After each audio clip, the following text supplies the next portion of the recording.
Hi again. So it's been in soft opening for a little while. Can you kind of tell us now, is Transformers like the guest reactions as you do technical rehearsal leading up to this grand opening? Is it everything that we're really hoping it would be? I think it exceeds. I mean, we try to exceed guest expectations, and I think we've gone beyond that here. But seeing the reaction of the guests coming off the ride, that's what makes it all worthwhile. I mean, it sounds old-fashioned, but that's really what makes it worthwhile. You spend a lot of time, a lot of hard work building something like this, and you see the guests come off and they're going crazy. What's fun about it though is there's a lot of technology in this ride, but I think what we've done a great job in doing is technology is just a tool to tell the story. So we don't want the technology to become the story, and I think it's really hit the mark there because guests get off and they go, wow, how'd they do that? You know, and that's what we want. We don't want you thinking about how we're doing it while you're on the ride because we want you to enjoy the experience. And I think this attraction is hit it out of the park. Talk about the wow factor. When they're saying wow, what are they saying wow to? Are they pointing to anything specifically? I think it's just the general scale of this attraction because you've got 28-foot characters that unfold full size right in front of you. You're standing right before Optimus Prime and Megatron. And I think, you know, the sets are that scale. The energy and the action in this show is non-stop, and yet it's very clear. It's easy to follow the story. I think even starting from the queue line, when we set up at Nest headquarters, and the story's explained, and General Morshower is there, and Megatron's coming, so it builds this excitement. And it's also, again, I think they don't think about how we're doing it. They just get up and they kind of take their breath and go, wow. And it's like, let's go again. Right. So the more, each time you go through it, you'll find something and see something a little different that you didn't see before. How long is the actual ride itself? It's a little over 4 minutes. Could you talk about the challenges of making a movie into an attraction? What are the challenges of doing that? Well, it's always a challenge from a story standpoint because the movie you have 90 minutes to 2 hours or whatever you need to tell the story. We have 4 minutes. And now with the Transformers, the characters are very familiar, but still we had to come up with a very simple storyline that you could follow easily. And also to make sure that in 4 minutes you want a little chance to breathe on some of it. You want to keep the pace moving, you know. So the challenge is, like, 4 minutes sounds like a short time, but when you have to pack all that energy and all that action and all the media and all the sets and the programming of the ride vehicles and the explosions and the sets and all that, I mean, it's a lot. It's a lot of time to fill up.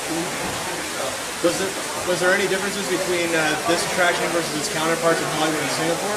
No, the attraction itself is identical, the ride system and everything. We changed the pre-show layout a little bit just because we had the building configuration. But it's the same ride. What I'm hearing from a lot of people is the way that the film and the physical sets are seamless in this. Talk a little bit about how it became seamless and just how you guys are getting better at making it feel seamless? What film? What sets? It's all one piece. That's exactly I know what you're talking about. Exactly wow, how'd they do that? I think that's a challenge, you know, and as the imagery of the high-def video becomes better and better, that helps because now there's not such a hard line between what you're looking at in media when you have a three-dimensional set piece. So that helps us. But it's very carefully laid out because when you're going through the scene, as you're moving, you want to make sure that what you're focused on stays in your center, stays focused with you. Because in other times you might go past it and all of a sudden there's a little parallax on the video, so it seems a little out of kilter, especially with 3D. So you want to make sure that the 3D focal point stays with the ride vehicle as it's moving through each scene. Awesome, can't wait to run. Now, how long did it take you to actually build the ride? Because it seemed like it was very quick compared to some of the other attractions than building.